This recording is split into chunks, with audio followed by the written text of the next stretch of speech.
take it for granted? What if it were suddenly to disappear?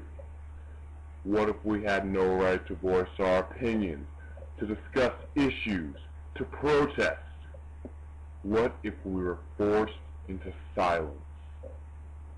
Inequality, injustice, and oppression would surge forward to destroy the liberty and freedom that are key to America. No one could say a word without fear of the consequences. So what do we do when we are caged by silence?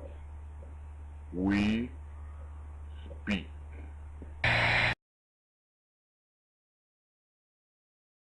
Freedom of speech is both an old concept and a new concept. The old concept, the Athenians back over 1,000 years before Christ had democracy with the forum, and they were allowed to speak what they wanted. And so we're talking about thousands of years ago. Then when we went through a period of several millennia in which both Western and Eastern countries controlled the rights of their citizens to say what they wanted, when they wanted, particularly when the speech was about politics or to do with the government or the reigning monarchy or the empire.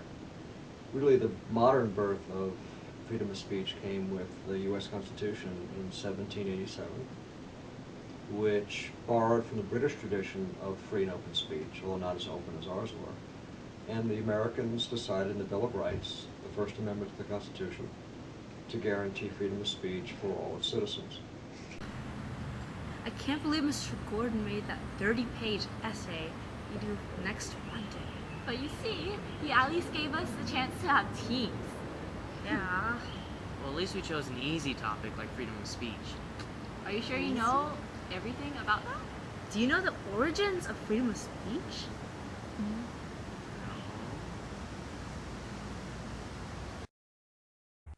Freedom and liberty were the basis of the country we call home. After being released of the tyranny of the English king, the colonies drew up a document that became the blueprints of America, the Constitution. On December 15, 1791, the First Amendment was ratified and became part of the Constitution.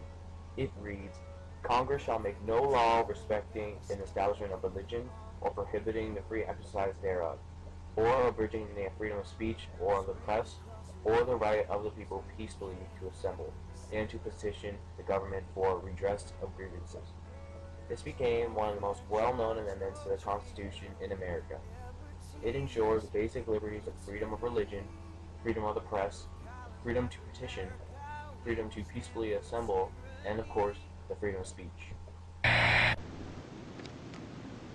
Now, freedom of speech is not, in our Constitution, unlimited. You can't yell fire in a crowded theater. But essentially, especially protected is political speech, religious speech, speech which in other times and other countries was persecuted.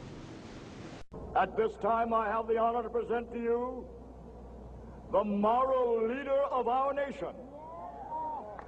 I have the pleasure to present to you Dr. Martin Luther King, Jr. This famous speech had great influence on the end of racial discrimination and segregation. It is the most famous speech from the Civil Rights Movement. Not only does it show the freedom that we have, but also the widespread effect that a person speaking their mind can have on our country. The freedom of speech gives those who want to the chance to speak their minds without fear of prosecution.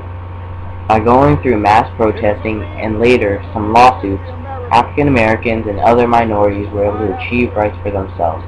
And even though other countries like North Korea and China have the rights of speech and expression listed in their constitution, few put it into practice as freely as we do.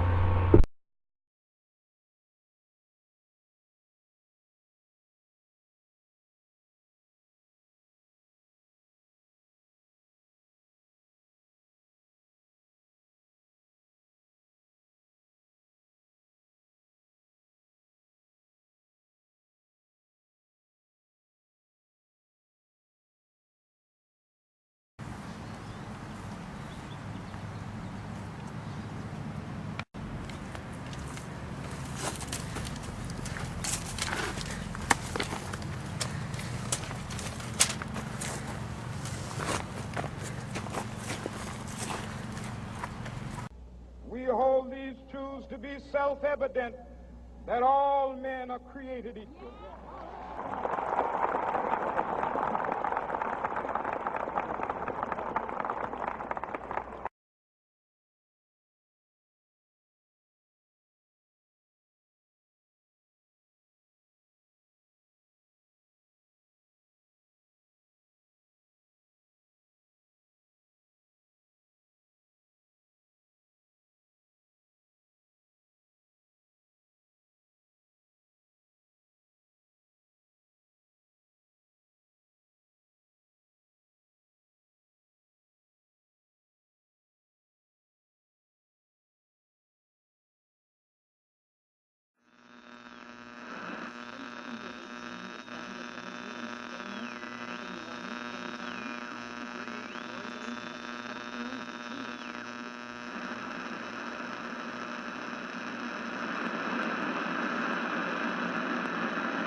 Can't have me.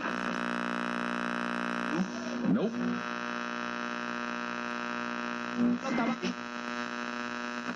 Mr. Pop.